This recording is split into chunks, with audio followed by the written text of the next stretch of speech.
Today I'm going to talk about two different kinds of Redtwig Dogwood that I've had experience with for a couple of years. The three you could see in the distance there are Cardinal Redtwig Dogwoods. I've planted Cardinal and Winter Fire because I researched and found that these are the reddest, brightest Redtwig Dogwoods you can plant for that nice winter interest, because it gets pretty bleak and cold here in New Jersey in the winter. A bright natural color can cheer up the landscape. Another reason I planted it is because it's native and can handle our soil, especially our moist soil.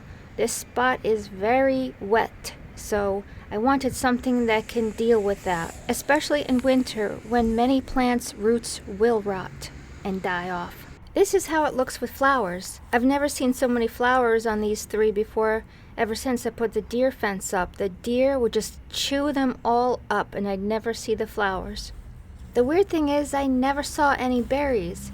I've grown regular straight species dogwood before, and they had big, beautiful white berries, and the mockingbirds would come and land on the plants and peck all the berries off, and it was cool to watch.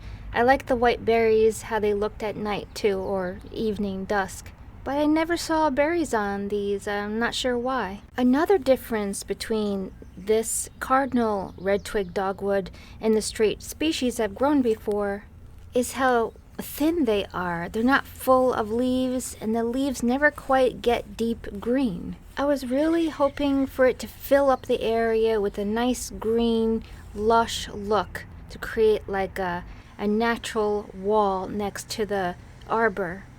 You know, to create some kind of mystery, but also to block off the vision from deer thinking that they could just hop over a fence and not hit anything on their way in. This is how it looked last fall. It has a very nice fall color. It doesn't last long, but it is something. It gets quite a bit of shade from the tree up there, like after 10 to 12, maybe even to 1 o'clock. It's pretty much in shade. Although right now it's in the sun and it's looking great.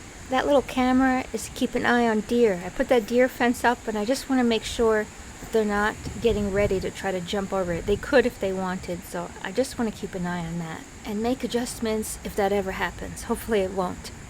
As you can see, this color is really amazing. Look at that. It's very bright, so beautiful, but I have to say it does not last. And that's how it looks in the shade when the sun is going down. Very bright and cheerful still. As the winter progresses, the color fades and it gets a bit like the straight species Redtwig Dogwood bark, but not as nice. I mean, I avoided the Redtwig Dogwood because I thought, oh, it's going to just look black against the white fence. So I wanted something brighter and more cheerful, but it's just not what I expected. If I knew it wasn't going to be much better than the straight species, I would have gotten the straight species because I would definitely have a nice full plant in spring and summer, even if the color is not great in winter, as I was hoping with the Cardinal. Hopefully that makes sense. I think I used way too many words to explain that, but hopefully that makes some kind of sense. Let's look at the other Redtwig Dogwood I'm growing over here, which is Midwinter Fire.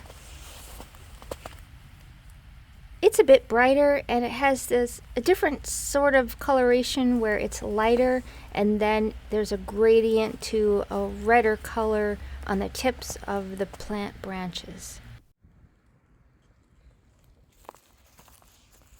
It's kind of hard to see against a similar background, but if you have a contrasting color, like a gray stone or a bright green evergreen especially, it will really stand out.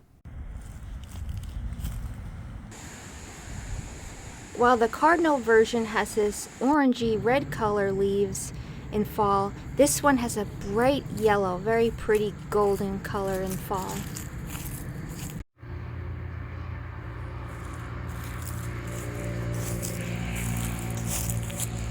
This Midwinter Fire plant gets even more water than the Cardinal plants. It's right where the sump pump output pipe is. When water collects near the house, the pump pushes it out, and also I think the gutters are connected to the same pipe. So it's constantly having a flow of water from the spout next to it. Midwinter Fire also looks much better in summer. Look how lush, full, and green it is compared to the thin cardinal plants.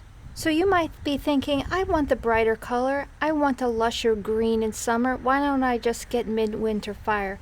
Well, number one, it needs all that extra water, I think. It needs that water. Plus, it's underneath a cherry tree. It practically gets zero sun. I mean, this thing, I am shocked that it even grew at all because it's getting flooded with water constantly all year round, not just the winter. And it's got all the shade to deal with. It seems to enjoy the shade, so I don't think you want to plant this anywhere it has sun.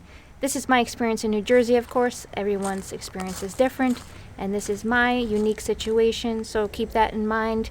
But that's my opinion. It's a very fuzzy plant, I think, that just happens to be in the right conditions here.